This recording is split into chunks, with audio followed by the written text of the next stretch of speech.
Queridos irmãos, queridas irmãs, hoje nós estamos aqui reunidos nesta solenidade da Virgem Maria com o título do Carmelo. Então eu gostaria agora de falar um pouco aqui sobre a espiritualidade carmelitana e sobre alguns elementos escondidos que normalmente as pessoas ignoram e que são extremamente importantes para nós entendermos o que significa a espiritualidade, a devoção a Nossa Senhora do Carmo, ou seja, do Monte Carmelo. Então eu quero partir de uma passagem da Escritura que é extremamente importante e que eu diria que é o ponto fundamental para nós entendermos a importância de Nossa Senhora no plano da nossa salvação. Então nós não podemos falar de Nossa Senhora, nós não podemos falar de Mariologia sem entendermos o significado dessa passagem do livro do Gênesis. É o Gênesis capítulo 3, versículo 15. Porém inimizade entre ti e a mulher, entre a tua descendência e a descendência dela. Ela te ferirá a cabeça e tu lhe ferirás o calcanhar. O que importa aqui é ver que existe uma oposição. Essa frase é pronunciada por Deus após o pecado. Então existe uma oposição ontológica entre esta mulher e a serpente. É evidente que aqui nós não estamos falando de Eva, porque Eva tinha acabado de fazer um pacto com a serpente. Então Deus está se referindo a uma outra mulher, e é exatamente por isso que nosso Senhor faz questão de dizer, quando ele está morrendo na cruz: mulher, eis aí o teu filho. Então ele chama Maria de mulher, e não de mãe, porque ele quer destacar exatamente esse elemento que está presente nessa passagem do livro do Gênesis. Então, quando nós nos revestimos do escapulário, é muito importante nós entendermos isso. Quando nós nos revestimos do escapulário, nós estamos entrando em sintonia com três situações. Primeiro, com o mistério da nossa salvação. Segundo, com a nossa união com Nossa Senhora. E terceiro, com a nossa submissão a Deus. Porque o escapulário é um jugo. Toda vez que nós fazemos o rito da imposição do escapulário, a gente cita aquela palavra do Evangelho quando Nosso Senhor disse: tomai sobre vós o meu jugo, porque o meu jugo é suave, o meu peso é leve. Então por isso que coloca sobre os ombros, né? Toma esse jugo sobre os seus ombros. Em primeiro lugar, o escapulário diz respeito à nossa salvação, especificamente ao mistério da existência do purgatório. Os protestantes, por sua vez, ridicularizam o purgatório, foi um dos temas que Lutero mais bateu de frente. E é exatamente nessa dimensão delicada do purgatório que nós encontramos uma presença de Nossa Senhora Consoladora para nos apresentar um refúgio mesmo nessa situação, que não é uma situação de condenação eterna, é uma situação de castigo sim, mas não de condenação eterna, mas ela oferece ali um socorro, um refúgio. Então a pessoa precisa ter essa fé, essa confiança em Nossa Senhora, acreditando que ela é capaz, que ela tem um privilégio diante de Deus de tirar mesmo uma pessoa que mereceria estar mais tempo no purgatório, e ela pode visitar esse lugar e, por uma especial devoção e confiança que essa pessoa teve a Nossa Senhora, significada exteriormente pelo uso do escapulário, essa pessoa vai ser transladada ao céu antes do tempo previsto. Imagine, isso é um privilégio. Então esse é o primeiro tema, o escapulário nos livros do purgatório. Em segundo lugar, o escapulário é um sinal de consagração a Nossa Senhora, que se revela na sua vida, escondida, na sua contemplação, e isso tudo vai se configurar na medida em que nós nos revestimos do escapulário do Carmo, ou seja, que nós nos identificamos e nos consagramos a Nossa Senhora, especialmente naquela referência com a sua vida oculta, com a sua vida humilde e com a sua vida totalmente relacionada com Cristo. Então, é uma consagração total à Virgem Maria. E por fim, o escapulário do Carmo também é, como eu disse, um jugo que a gente toma sobre os ombros. Então nós nos dispomos a servir Jesus Cristo no estandarte do Carmelo. Nós nos dispomos a obedecer a Maria, que é a comandante do exército que vai lutar por esse estandarte de Deus, por esse estandarte da igreja. Por isso que aqui no Gênesis falou, eu porei inimizade entre ti e a mulher. Por quê? Porque Cristo é nosso Redentor, mas ao mesmo tempo Ele é Deus. Então, como Ele é Deus, está acima de todos e acima de tudo. Entretanto, Nossa Senhora é a primeira das criaturas que preside essa luta contra Lúcifer e todos os seus seguidores. Então é por isso que nós lemos no Cântico dos Cânticos essa passagem onde se diz que ela é terrível como um exército em ordem de batalha. Ou seja, Nossa Senhora, ela é doce, ela é suave, ela é humilde, mas ao mesmo tempo ela é terrível contra os demônios. Por quê? Porque o espírito de rebeldia, o espírito de orgulho, o espírito de soberba é completamente oposto ao espírito de Maria. Então é a partir dessas primeiras noções que nós vamos agora discutir um pouco esse tema desta batalha espiritual que nós travamos hoje de uma forma especial contra o reino de Satanás. E é a partir desse tema também que nós procuramos entender por que é importante nós usarmos o escapulário, né? Não simplesmente como um amuleto ou como um objeto de devoção, mas como uma veste que nos traz um engajamento nessa luta que é totalmente de Maria. Nesse combate de Nossa Senhora contra Lúcifer e contra os espíritos malignos. Então, nessa perspectiva, nós podemos analisar o que aconteceu na aparição de Fátima. Lembrando-nos que na última aparição, nós vimos algumas imagens no céu e a última imagem que foi vista era justamente a imagem de Nossa Senhora do Carmo. Por quê? Porque nessa luta final, nós vemos ali uma inteira identificação desta igreja militante com a espiritualidade do Carmelo. E por quê? Então vamos entrar agora no texto mesmo do livro dos Reis, capítulo 18. O que nós lemos ali no capítulo 18 do primeiro livro dos Reis? Nós lemos que Elias, o fundador, o pai do Carmelo, está propondo um grande desafio com os profetas de Baal. Esses profetas de Baal representam todas as falsas religiões, todas as falsas doutrinas e todos aqueles que se opõem a Deus, que fazem questão de insistir no reino de Satanás.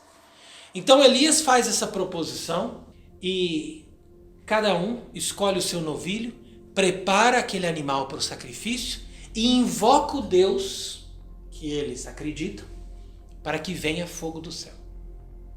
Então nós conhecemos essa passagem, uma passagem impressionante, e depois de algum tempo que os profetas de Baal insistiram em clamar o seu Deus, durante horas, eles viram que não tiveram nenhuma resposta. Então Elias faz essa oração, diante daquele altar que ele restaurou.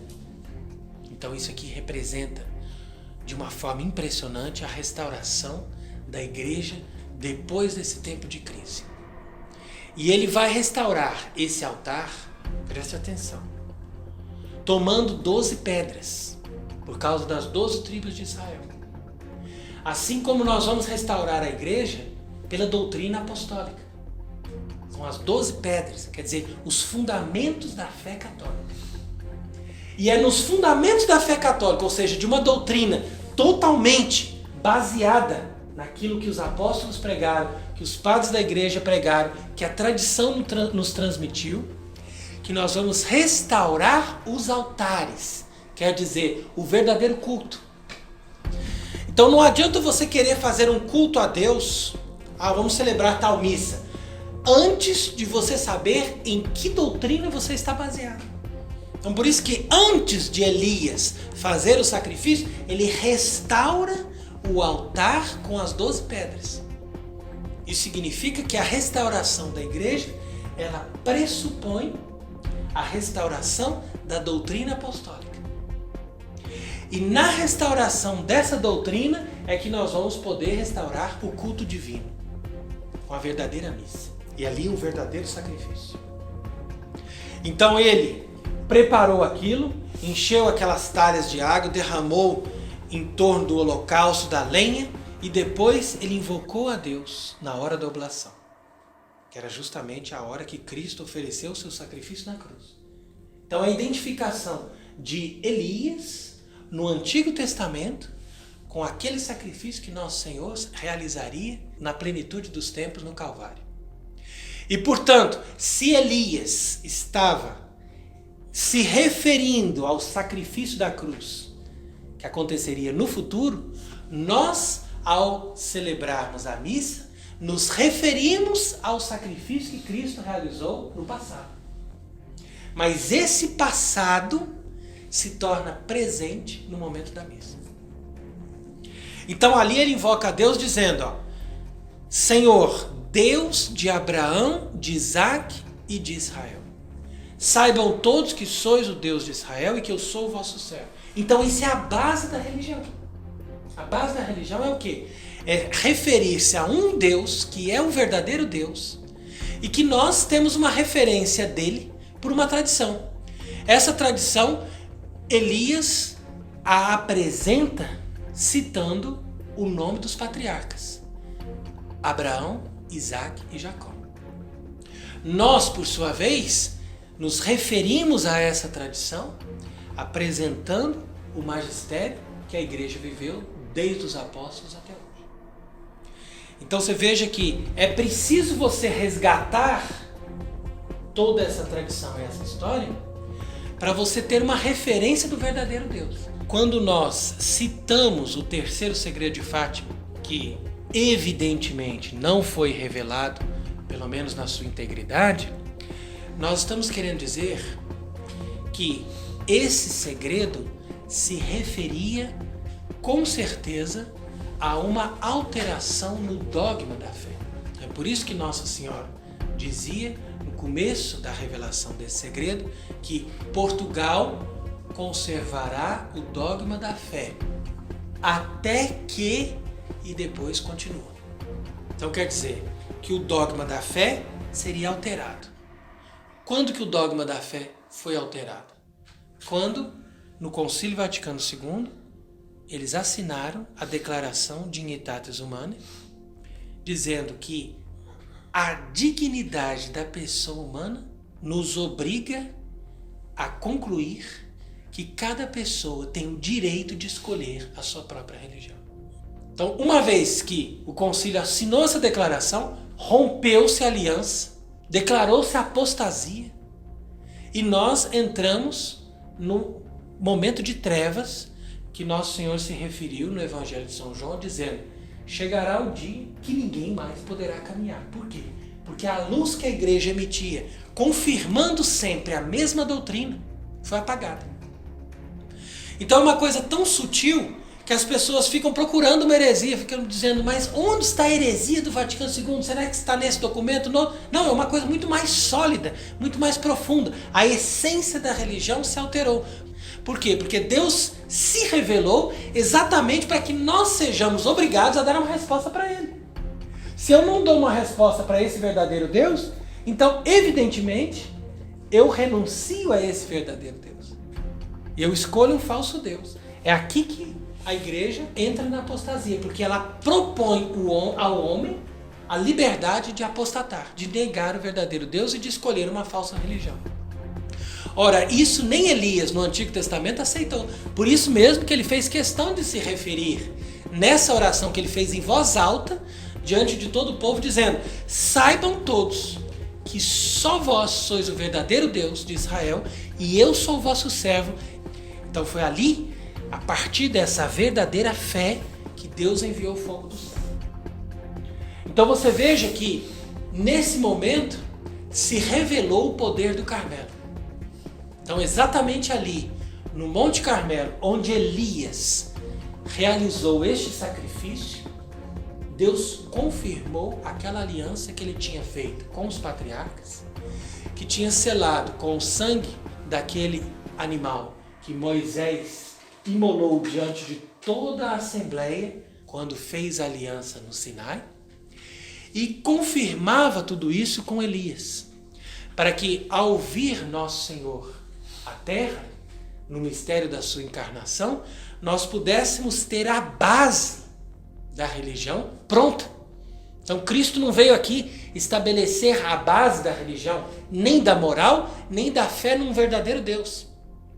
Mas ele veio completar essa revelação, apresentando o mistério da Trindade e, ao mesmo tempo, confirmar a sua igreja como plenitude dessas promessas, dando autoridade para a sua igreja, através da autoridade que ele deu para os apóstolos, para poder estabelecer na terra esse verdadeiro culto divino. Então você percebe que tudo isso tem uma ligação muito forte. Foi a partir deste sacrifício de Elias no Monte Carmelo que a religião foi restaurada, porque eles estavam na completa apostasia e na completa idolatria.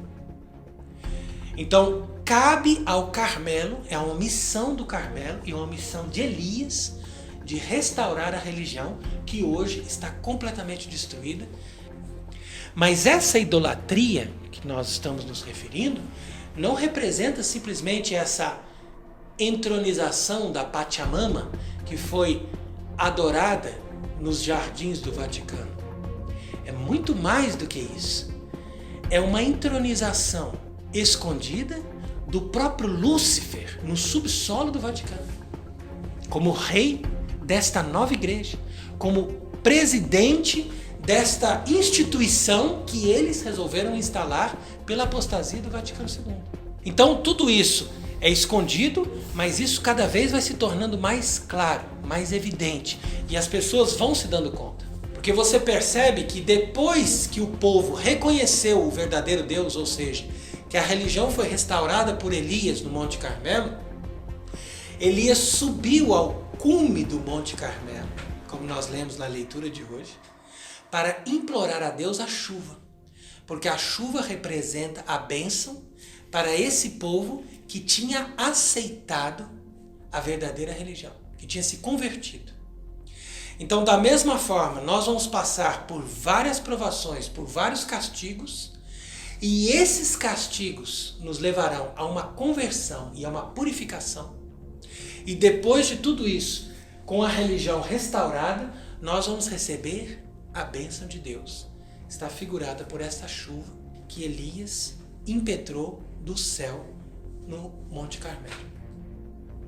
Então tudo isso tem uma relação com Nossa Senhora, porque os padres da igreja viram nesta nuvem pequena que vinha do mar uma figura da Virgem Maria que na sua humildade iria nos trazer esta chuva copiosa que é a graça da redenção de Cristo. E Nossa Senhora veio do mar porque ela é imaculada, mas ela é totalmente revestida da verdadeira humanidade de Eva. Então você percebe, não é somente uma presença de Maria que Elias viu, mas Elias viu a mãe de Deus no mistério da sua Imaculada Conceição. Ou seja, ela veio do mar, que é salgado, mas ela traz a chuva com água doce, porque ela é imaculada, ou seja, ela não traz em si aquele sal, ou seja, aquela contaminação do pecado de Eva que se transmitiu para toda a geração. Então esses elementos são importantíssimos, porque aqui nesse capítulo 18 do Livro dos Reis, nós vemos os 4 pilares fundamentais da religião católica. Quais são?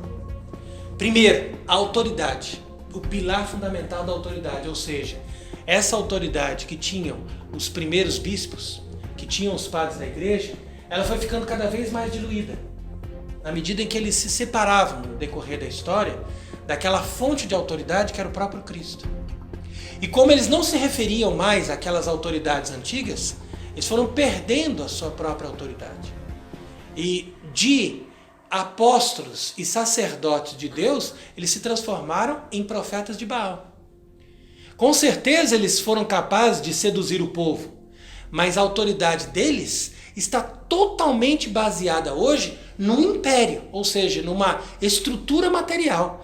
Então as pessoas obedecem o Papa, obedecem aos bispos, porque eles veem as igrejas, veem os prédios, e eles dizem, eles são os verdadeiros ministros de Deus, porque eles estão ali, eles têm essa veste, eles têm esses prédios, eles têm essa estrutura. Então é sinal que eles são os sucessores daquelas autoridades que Deus constituiu. Mas aqui existe uma crise séria de autoridade, e de fato é provado, do ponto de vista histórico, que o povo também acreditava que esses profetas de Baal eram sucessores das autoridades, Moisés e todas as outras autoridades que Deus tinha constituído para eles. Então eles estavam realmente enganados, porque eles se apegaram muito mais na estrutura do que no dogma da fé, do que na revelação de Deus em si mesmo. Então a primeira coisa que nós temos que perceber aqui no capítulo 18 é a revelação desta autoridade de Elias, porque ele se apresenta como um servo, alguém que revela o verdadeiro Deus. Então é assim que ele se apresenta, ele diz, olha, vocês mataram todos os profetas e só restou eu. E eu estou aqui sozinho, vocês são 450 e eu sou o único. Então isso é uma figura desse tempo final, onde nós vemos aqueles que se levantam contra essa falsa religião como verdadeiros profetas, que vêm com autoridade, porque eles mostram aquilo que está revelado nas Escrituras, eles mostram aquilo que sempre foi ensinado no magistério e mostram aquilo que a igreja sempre defendeu e aprovou. Então eles restauram aquela autoridade, que é a autoridade verdadeira, porque ela tem um fundamento. Enquanto que os outros tantos, multidão desses bispos, a multidão desses sacerdotes, que representam os profetas de Baal, eles são muitos, eles são maioria, mas eles estão simplesmente apegados no emprego, apegados naquela estrutura. Então eles levam o povo naquela falsa religião e, por sua vez, seduzem o povo na idolatria. De alguma forma as pessoas chegam na idolatria. É impossível você perder um dogma que seja da fé e não cair na idolatria. Uma pequena heresia, um pequeno desvio da verdade revelada por Deus é suficiente para levar a pessoa a todos os outros erros e até chegar na idolatria, ou seja, na adoração do próprio demônio. Por isso que diz o Salmo, um abismo atrai outro abismo. Então, de um pequeno erro, de um pequeno pecado que você deixa entrar no seu coração por algum motivo, você pode entrar num grave pecado e mesmo na condenação eterna. Em segundo lugar, aqui no Monte Carmelo, nós vemos também outro elemento fundamental da religião, que é o sacerdócio e, portanto, a dimensão do sacrifício. Isso nós perdemos completamente. Então, hoje, as pessoas participam da missa moderna e não percebem nada de estranho, mesmo que essas missas não tenham nenhuma referência do sacrifício de Cristo. Elas não vão perceber a diferença. Então isso é uma prova que a religião foi destruída. Elas não têm mais essa referência do sacerdócio e do sacrifício. O que significa isso? É a base da religião. Seja no Antigo Testamento e seja no Novo Testamento, ou seja, a igreja que Cristo fundou, que está baseada no seu sacrifício do Calvário. portanto, a missa não tem outro objetivo senão reproduzir o sacrifício do Calvário. Todas as outras coisas são secundárias. Então aqui no Monte Carmelo também se revela isso. Terceiro elemento fundamental da religião, que se revela nesse capítulo 18 do Livro dos Reis, é a intercessão de Nossa Senhora. É através de Nossa Senhora que Deus nos dá todos os outros elementos da religião verdadeira que é estabelecida através de Cristo. Então, se nós negamos a Virgem Maria, objetivamente nós negamos toda a religião. Então Elias aqui pediu a Deus que enviasse a salvação, que viria pela Virgem.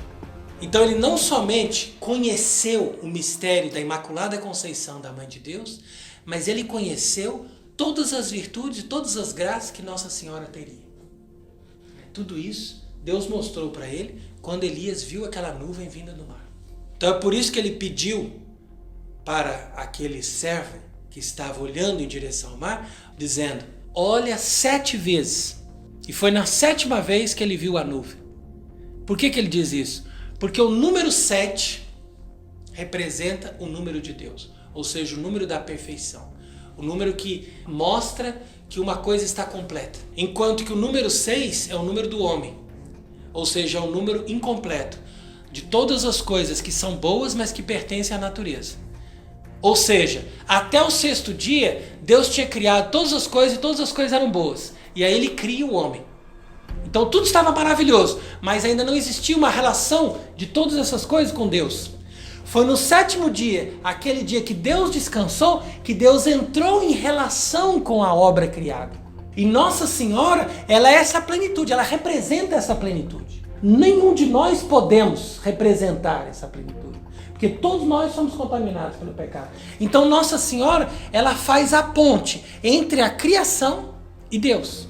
Mas antes da ponte redentora, que é Cristo, precisa ter a ponte de relação. Ou seja, vamos formar uma amizade.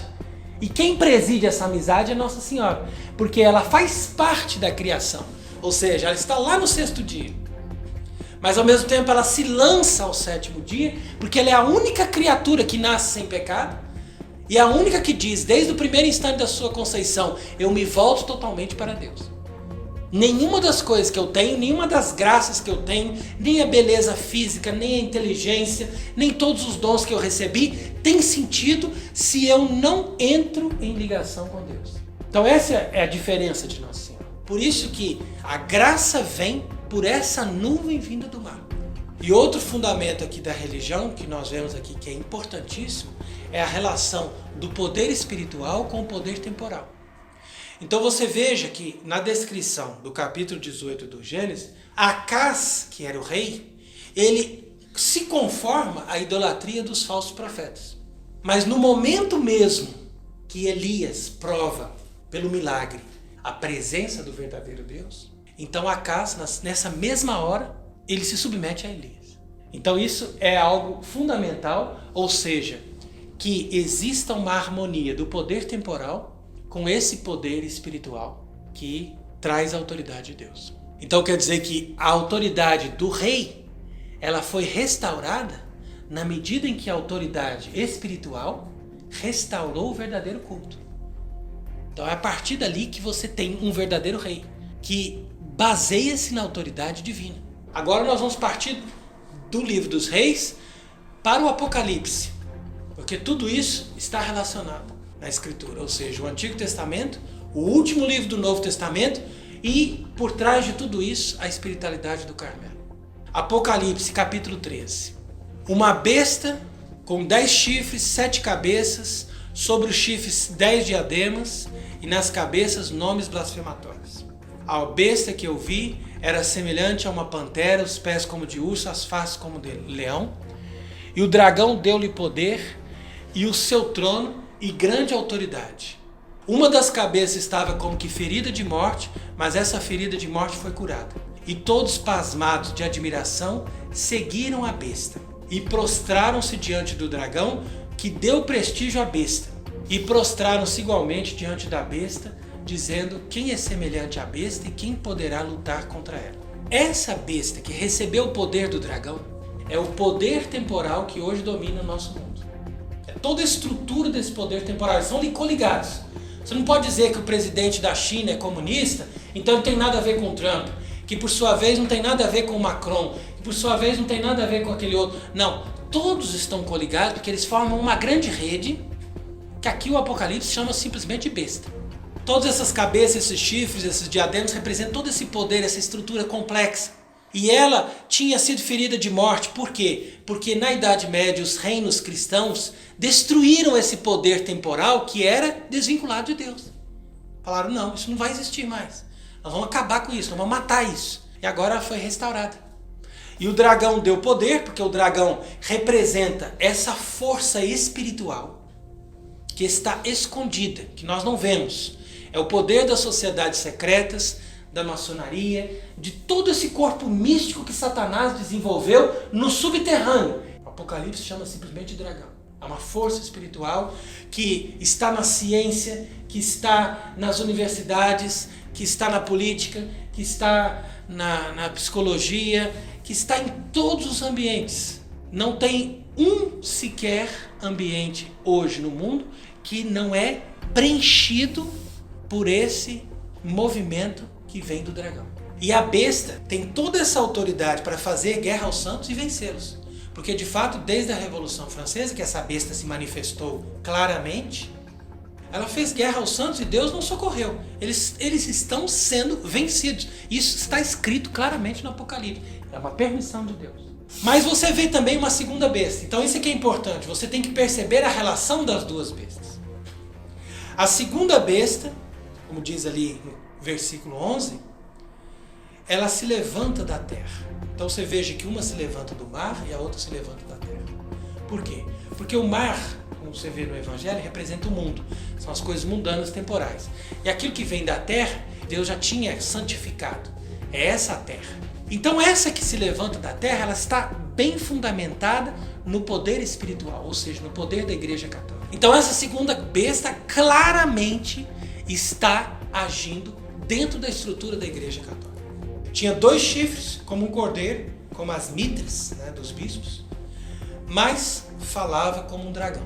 Ou seja, ela se apresenta como autoridade verdadeira, autoridade que está baseada na autoridade de Cristo, na autoridade da Igreja, mas fala como um dragão, ou seja, tem as mesmas ideias da maçonaria e das sociedades secretas. Tem a mesma ideologia. Ela exercia todo o poder da primeira besta sob a vigilância dessa, percebe? Então a primeira besta, que é o poder temporal, fica vigiando a Igreja Católica. Então a partir daí, a Igreja começa a agir sob a orientação e a força dessa segunda besta. Então quer dizer, a Igreja que se manifesta no Vaticano II, que é essa segunda besta, ela se levanta para fazer a adoração à primeira besta. Você faz uma homenagem aos poderes desse mundo, ao invés de fazer homenagem a Deus. Então agora nós vamos interpretar essas passagens do Apocalipse com a ajuda do padre carmelita Francisco Palau, que viveu no século XIX, especialmente através desse seu livro que se chama Minhas Relações com a Igreja. Então todas essas citações desse livro vão nos ajudar a interpretar essas passagens que nós acabamos de ler no Apocalipse e compreender como que nós, na espiritualidade do Carmelo, especialmente com esse espírito militante que ele recebeu, essa graça, esse carisma que o padre Francisco Palau recebeu, e a partir dessa interpretação nós vamos entender como que nós hoje podemos lutar com o verdadeiro espírito de Elias. Então veja o que ele diz.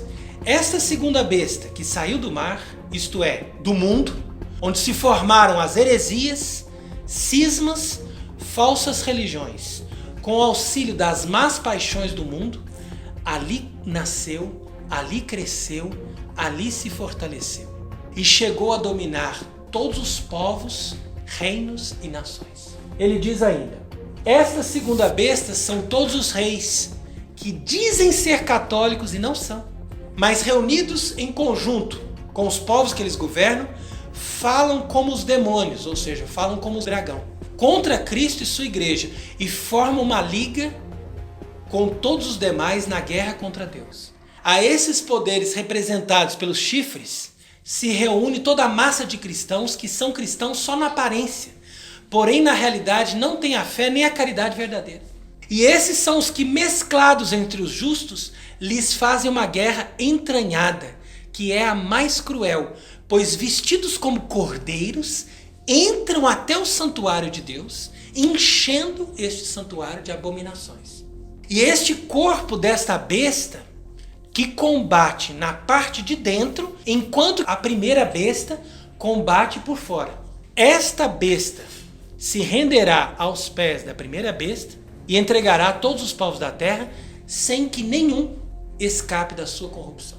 Então você percebe, aqui o Beato Francisco Palau, ele fala dessa estrutura, dessa segunda besta, e ele mostra bem que o poder dessa segunda besta são dos reis católicos, porque ele fala ali no meados do século XIX.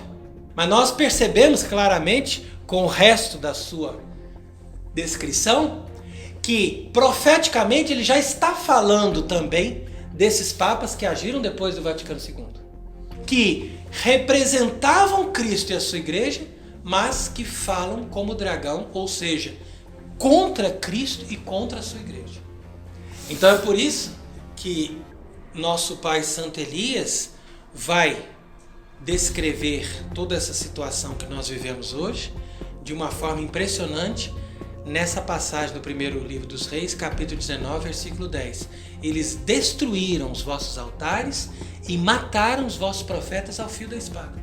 Ou seja, a consequência lógica da implantação dessa falsa igreja com o Vaticano II seria a instalação desse falso rito, que é, na verdade, a destruição dos altares, ou seja, transformar os altares em uma mesa de refeição. Então continua o Beato Francisco Palau. A revolução está servindo ao diabo para completar na terra a anarquia.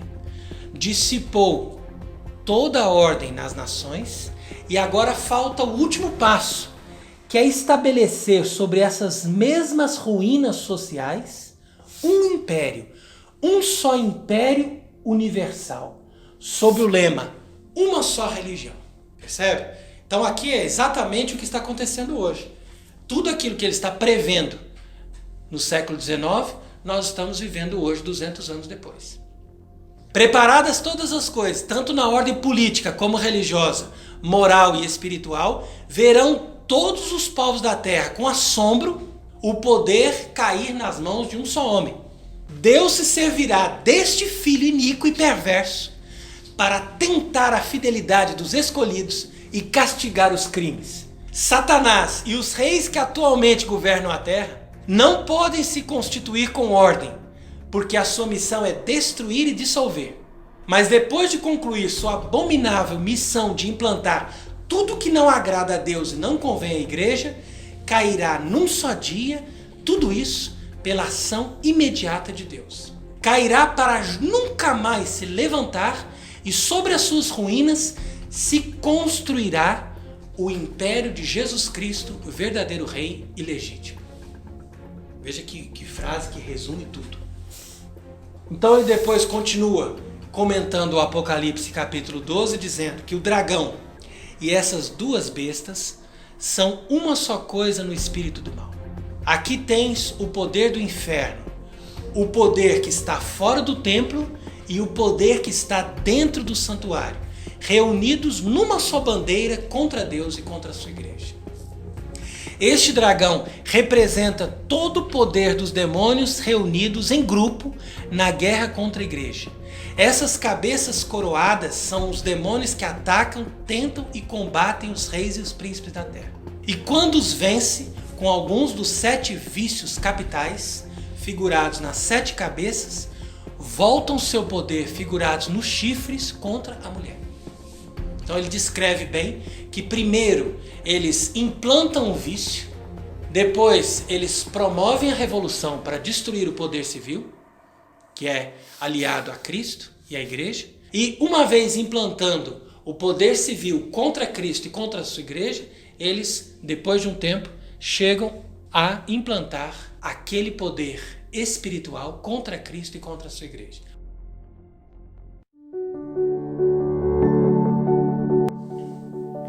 Então nós podemos ver o quanto são impressionantes esses textos dos escritos do beato Francisco Palau, que recolheu durante o tempo que ele viveu naquela ilha do Vedrà todas essas experiências místicas e essas revelações que lhe fizeram compreender a situação que a igreja já atravessava naquela época, ou seja, em meados do século XIX, devido a todas as revoluções e aquilo que a igreja ainda iria sofrer desde aquele tempo até hoje.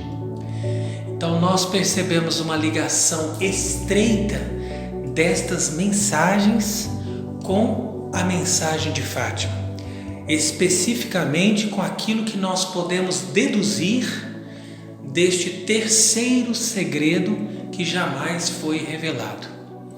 Então, Fátima está diretamente relacionada com esta questão da crise e da apostasia na igreja, e o beato Francisco Palau, 50 anos antes de Fátima, ele compreendeu profeticamente todos esses eventos e ele registrou tudo isso nesses seus escritos, especialmente nesse livro que se chama Mis Relaciones con la Iglesia.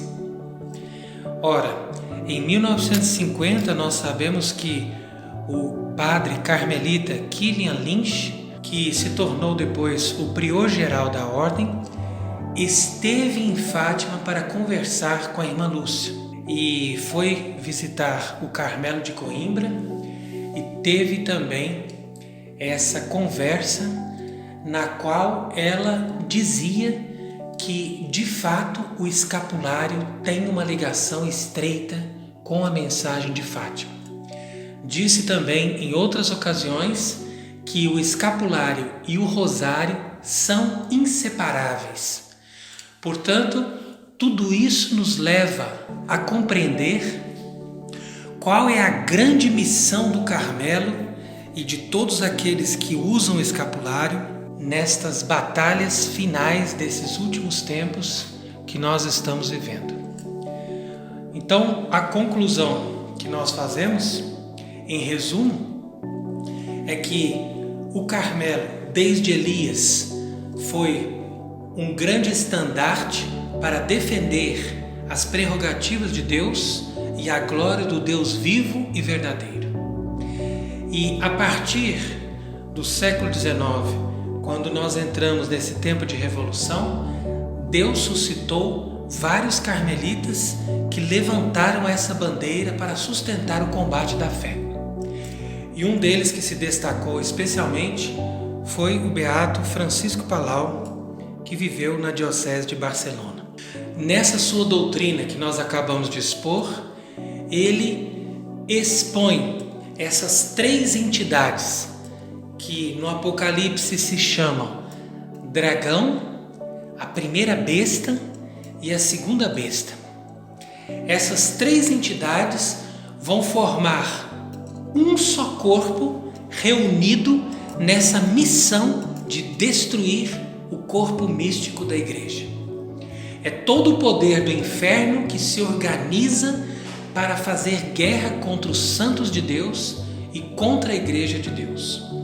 Ora, portanto, esse dragão representa o poder invisível que age no subterrâneo através das sociedades secretas.